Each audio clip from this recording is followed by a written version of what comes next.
Oh, God, what's wrong, bro? I don't want to talk about that story. Wewe una insist na hiyo story. Nimekwambia I don't want to talk about it. Bado unaendelea. Nisema kwamba wewe ni yule mtu fulani ambaye unadandia mashow sana. Yaani ukiona mtu ametrend unadandia.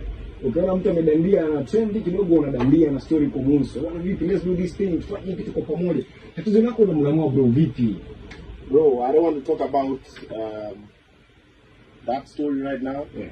Let's talk about my project. Let's talk about important things. Let's talk about important people. Yeah. Sitaki kuongelelea watu. Yeah. Let's talk about important people. Yeah, kwa sababu hata pia nikiongea anything I say bado inaenda inakuwa shifted. Unaona? For example, story hata mimi hata sina noma, hata sijui nitoa wapi. So I don't want to talk about it.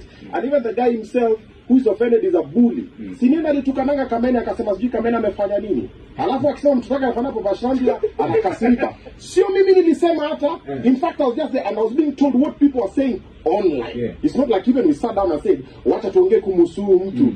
Mimi sitaki kuongea hiyo story. Lakini bro, angalia kwanza. Hii story bro. With all due respect, sitaki kuongea hiyo story, sitaki kuongea hiyo mse. Let's talk about Wanyola. Let's talk about my show on 7th of June.